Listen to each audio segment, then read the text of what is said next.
wabarakatuh. Selamat datang di YouTube channelnya Vina Anissa. Nah teman-teman, di video kali ini aku mau membahas tentang gimana caranya biar kita itu bisa dirujuk ke psikiater. Gini ya teman-teman, kalian yang udah benar-benar bolak-balik ke rumah sakit ini, ke rumah sakit itu, pengobatan ke klinik ini, pengobatan ke klinik itu, udah ke poli apa. Ini bagi yang ada keluhan lambung dan itu benar-benar gak jelas, katanya asam lambung, terus udah kena kepikiran, terus sampai yang berpikir aneh-aneh, takut mati, takut apa. Nah itu tuh sebaiknya kalau benar-benar udah aduh gimana ini, udah bener-bener nyerah banget, udah bingung banget dan kenapa ini nggak sembuh-sembuh, itu saatnya kalian bisa berobat dengan cara ke ahli jiwa gitu teman-teman. Terus di sini aku kan ya, di sini aku penderita anxiety gitu ya, anxiety disorder gitu ya, dispepsia fungsional gitu teman-teman. Nah jadi gini ya, dispepsia fungsional itu asam lambung tinggi ya, asam lambung tinggi gitu. Asam lambung tinggi, aku itu punya asam lambung tinggi gitu. Tapi si asam lambung tingginya itu yang paling dominannya itu kebanyakan tuh dari pikiran gitu. Jadi keluhan-keluhan yang kita rasakan yang ada di fisik kita gitu, baik itu berasa sakit lambungnya, berasa jantung gimana-gimananya, berasa gak enak hatinya dan lain-lain, ada pikiran negatif. Nah itu tuh sakit psikosomatik gitu, psikosomatik.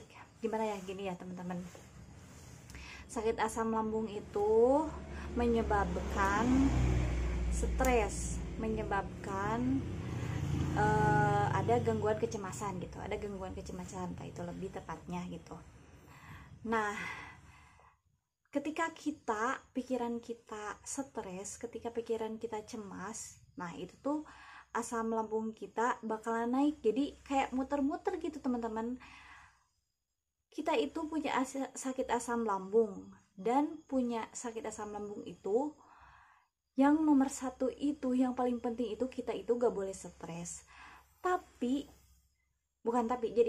Sedangkan yang yang sakit asam lambung itu bener-bener kayak stres banget gitu ya. Jadi stres gitu, stresnya itu kita bakalan mikirin keluhan ini kenapa sih gitu, ini tuh keluhan apa sih kok gak sembuh-sembuh gitu. Udah berobat ke sini, udah berobat ke misalkan ke dokter lambung gitu, ke dokter ahli jantung atau misalkan apa gitu. Pokoknya aku pernah itu ya sebutin macam-macam keluhan psikosomatik, anxiety disorder gitu sama GERD, dan itu tuh bener-bener gak jelas banget kita tuh sebenarnya sakitnya apa sih gitu, kok pikiran jadi gini gitu, kok kita katanya asam lambung tapi kok gak sembuh-sembuh gitu misalkan ini ya. Nah gitu teman-teman ya ceritanya, pokoknya kalian harus ngerti ya, mudah-mudahan ini videonya dimengerti gitu. Tapi sebelum ke video selanjutnya, aku harap yang belum subscribe dulu dan like video ini agar channel aku semakin berkembang. Nah teman-teman, jadi yang baru mulai gitu, yang baru tahu video aku gitu, yang baru ngeklik video ini dan baru tonton video ini, jadi kalian harus scroll dulu ke bawah gitu, biar cerita aku tuh kayak nyambung gitu. Ngerti gak sih? Aku bener-bener banyak banget ya di channel ini nyeritain tentang sakit GERD, anxiety, psikosomatik gitulah pokoknya intinya gitu. Jadi biar gak bingung gitu, aku pernah sakit lambung sakit GERD kapan, sakit anxiety kapan, terus sembuh laginya kapan gitu.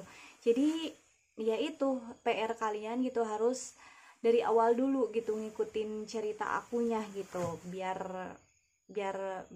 nyambung lah gitu intinya ya teman-teman. Nah aku juga sekarang gitu, yang sekarang sampai ke psikiater juga gitu, berani ke psikiaternya. Aku juga udah ceritain kenapa alasannya gitu. Karena waktu dulu gitu yang sakit dulu itu aku nggak sampai ke psikiater gitu. Pernah aku ceritain, kalian bisa scroll aja, atau enggak nanti aku taruh itunya, linknya di sini, yang cerita aku pas waktu kampus sekarang itu kenapa aku sampai berobat ke psikiater. Klik di sini. Nah, terus sekarang aku mau kasih tahu caranya gimana biar kita bisa mudah. Yang pertama, mudah untuk berobat langsung ini secara mandiri ya, secara mandiri dan secara BPJS gitu, atau online juga lah, pokoknya nanti bakal nyambung gitu. Gak tahu ini bisa berapa part, bisa berapa menit, nanti aku bakal sambungin kalau sekiranya si videonya panjang gitu ya teman-teman. Nah oke teman-teman, sekarang aku mau mulai ya ini ceritanya. Jadi waktu pertama kali aku ada keputusan untuk berobat ke psikiater itu, tadinya mau pakai BPJS, mau pakai KIS gitu ya, KIS, Kartu Indonesia Sehat yang dari pemerintah, yang biayanya gratis gitu kan. Pokoknya di cover pemerintah gitulah ya, karena suami aku juga punya KIS, Kartu Indonesia Sehat yang dari pemerintah, PPBI gitu ya. Dulu itu memang ada kayak waktu sebelum nikah gitu ya, aku juga sih emang ada program itu gitu, sempat ada.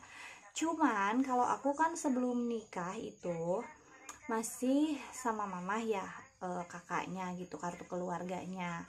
Nah dan pas waktu itu statusnya mama aku kan PNS gitu, jadi aku daftar BPJS-nya, KIS-nya, Kartu Indonesia Sehatnya itu sama mama. Nah gitu, jadi dijaminkan lah gitu, jadi sama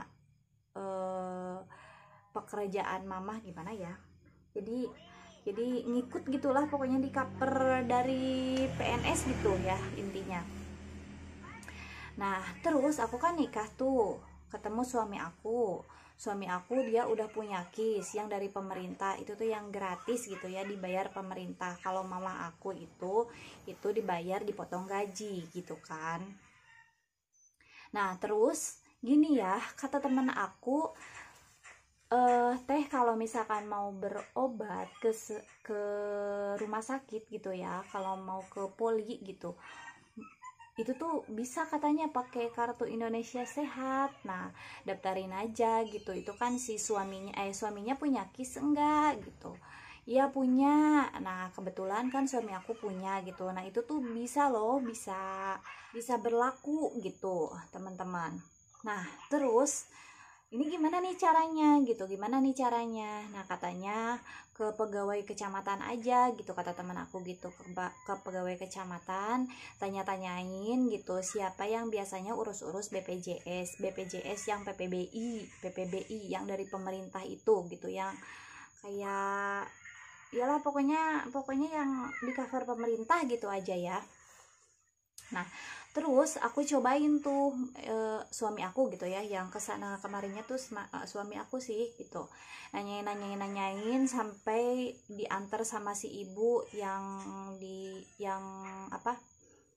urus-urus BPJS-nya ke kantor BPJS, dan itu tuh gak berhasil. Kenapa? Karena gini, pas waktu aku singlenya, aku kan gak punya gitu si Kartu Indonesia Sehat yang di cover pemerintah, karena aku di covernya sama mama gitu, sama si PNS itu yang dipotong gaji itu gitu. Nah kalau misalkan mau berlaku itu tuh harus suami istri gitu, jadi harus dua-duanya punya gitu, yang sama-sama dari pemerintah gitu. Aku punya, suami aku punya gitu. Jadi kalau ini kan sebelah pihak gitu, jadi itu tuh nggak bisa gitu. Nah itu gak berhasil ya. Padahal itu udah bener-bener pusing banget sampai ke BPJS suami aku dan lain-lain gitu, rariwuh sama si ibunya, itu gak berhasil. Nah terus aku itu berubah pikiran, aduh gimana ya, kalau BPJS itu kan ya aku udah kebayang banget dulu pas waktu sakit gitu, pas waktu sakit yang tahun 2015 sampai tahun 2018 aku pernah ceritain ya. Pokoknya kalian scroll aja kalau kalian mau tahu tentang cerita aku sakit dari tahun 2015 sampai tahun 2018 gitu. Nah, kalau berobat ke rumah sakit itu apalagi yang pakai BPJS gitu males banget gitu kan, gitu males. Terus obatnya juga generik gitu, kurang bagus gitu.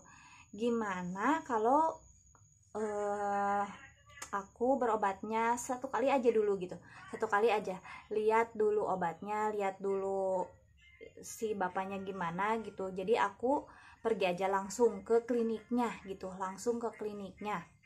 Jadi itu tuh umum, kita bayar ke kliniknya, pakai obatnya yang bagus gitulah intinya teman-teman. Saat aku pergi ke kliniknya, aku berobat selama di sana yang terus-terusan ke klinik itu sekitar 2,5 bulan, hampir 3 bulanan gitu. Terus pas aku mau kontrol yang ketiga kalinya atau yang keempatnya ya, soalnya gini ya, aku berobat kan 2 minggu dulu, 1 bulan gitulah pokoknya, atau yang ketiga gak tahu yang pokoknya iya ya kayak yang ketiga deh kayaknya. Pas waktu aku ke kliniknya gitu nanyain, kan suka telepon gitu kan ya, ini si bapaknya ada nggak ada. Dan ternyata si bapaknya itu, si bapak psikiaternya tuh ada berita gitu ya dari teman aku bahwa beliau gak praktek di sana lagi gitu, gak praktek di klinik itu lagi. Nah jadi kata si apoteker yang di sana gitu, yang kerja di apoteknya gitu, teh coba aja ke rumah sakit Mitra Idaman gitu. Aku kan berobatnya ke Banjar gitu, ke rumah sakit Mitra Idaman atau yang rumah sakit umum yang di Banjar gitu katanya. Pak Nunu ada praktek di sana gitu. Nah terus aku aduh, kalau ke rumah sakit lagi gitu ya sama aja, kita bakalan ngantrinya apanya itunya kan. Pokoknya berobat di rumah sakit dan di klinik itu benar-benar beda banget. Kalau ke rumah sakit itu ini ya yang aku alami gitu ya, yang berdasarkan pengalaman aku agak ribet ya gitu, apalagi pas awal-awal benar-benar ribet gitu. Itu menurut aku sih gitu, apalagi yang kayak pakai BPJS itu lebih ribetnya daripada yang umum gitu. Bukan sih, jadi antriannya gitu malas kayak gitunya lah pokoknya, kebanding sama berobat langsung ke kliniknya. Karena kalau di klinik kan ahli jiwa tuh gak terlalu banyak gitu kan ya yang berobatnya gitu, rata-rata yang berobat kalau di sini sih gitu, di daerah Tasik sama Banjar Ciamis tuh kayak kurang lah gitu yang berobat ke ahli jiwa gitu. Nah terus aku pergi tuh ke rumah sakitnya gitu, ke rumah sakit yang ada si bapaknya itu. Ternyata ada, dan itu pakai umum ya, aku umum masih bayar gitu ya, gak pakai BPJS sama sekali gitu teman-teman.